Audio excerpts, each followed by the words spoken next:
So, Sonic is back, again, but this time he brought his biggest rival, and a port that's raising more eyebrows than the console itself. What am I talking about? Well, of course, the new Nintendo Switch 2 that hit shelves early June. Now, since the initial reveal from the first Direct, the Switch 2 has seemingly been underwhelming, to many eyes seeing it as a more powerful Switch. Which, in that case, they are correct, but they still bought it anyway. So did I. Great job, guys. Mario Kart World came along with it, and let me tell you, it's a pretty good game. I was never really into Mario Kart like that, but I feel it gets the job done for the most part, until they killed the game. They changed the online and, oh wait, this is a Sonic video. Let's talk about Sonic Cross Shadow Generations. It recently got a port on the Nintendo Switch 2, which people were happy for, until SEGA decides to shoot themselves in the foot. Let's go over my thoughts on the port. The good, the bad, and rank this port. I'm S-Rank, let's go over Sonic Cross Shadow Generations for the Nintendo Switch 2. The first question is a popular one. How does the game run? Sonic Generations runs at 1080p 60 FPS all around, while Shadow runs at 720p 60 FPS in handheld mode and dock mode. It also has an image quality mode. It ups the resolution to 1080p but locks you at 30 frames per second. And for a Sonic game that requires reactionary based inputs, it's typically ideal to want a smoother frame rate. Most of the consensus is to play in performance mode. When it comes to gameplay, it's all the same.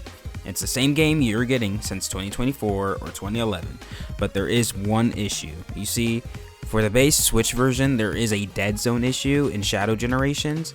Going in a straight line seems damn near impossible unless you don't touch your stick at all, which on PC version, you could just hold the stick forward and be fine with going straight. So if you can deal with the dead zones and work around it, you'll be fine. It took me playing on this version a lot to get used to it. Now, time for the cons outside of the gameplay.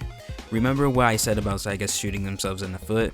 Yeah, so this game you gotta drop another $50 on. But wait, what about the upgrade pack? Well, by now you probably know you can't. Why? This is so anti-consumer and it causes most people with the existing Switch version to not even bother with the new version at all. Next, keycards. These keycards are the next step of making everything digital. Think of it as a hybrid game. You get the physical contents like the box mainly, then you have the cartridge. That's a license to download the digital version. This is lazy and it neglects all the reasons you would get a physical copy of the game. One, for preservation's sake, and two, to save storage. This game is 23 gigabytes. There's no reason for it to be a keycard at all. Since the port is so evidently rushed, it was probably the option they had to take. It's disappointing, but it's just how it is. The last thing I'm disappointing in is Shadow's campaign ran the way it did. What I mean by that is I absolutely think the Switch 2 could handle Shadow Gens at 1080p 60 FPS. I'm surprised image quality and performance mode was even a thing to begin with. Switch 2 is supposed to be as powerful, if not some areas powerful than Series S. It surpasses some areas. And that version of the game runs at 1080p 60 FPS no problem. So why is it different for this port?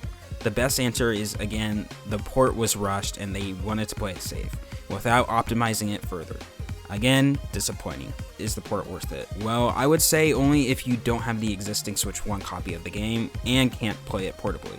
Yeah, it's worth it, but if you already have a Steam Deck or prefer to play it on the PS5 or PC, that's completely fine, as those are the highest quality versions of that game.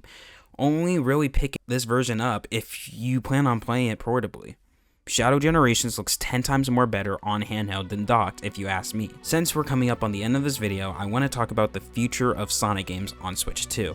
I really want to start getting my Sonic games day one on the Switch 2 since the console finally has the power to run these games flawlessly now, depending on how they optimize it. The idea is to grab the game on console day one and play through it and have that console experience. Then when the Steam sale rolls around, grab the game on sale and get a save file and try out all the cool mods that it would take probably 2 months or a few to have actually cool mods instead of skin mods. The Crossroads Switch 2 port is looking more promising with the upgrade pack to the existing Switch 1 version and the full game being on the cartridge. I just hope it can hit that 1080p mark while keeping 60 FPS. We'll see though. Anyways, if you enjoyed this video, I'm sure you'll like my other videos, like me playing with multiplayer community in Frontiers or in Shadow Generations, and others like me talking about Rumble's hype cycle. That video is still very relevant to this day, and I don't plan on making another video about Rumble until it comes out, but we will even see about that. Thank you for listening to me ramble, and I'll see you guys next time. Peace.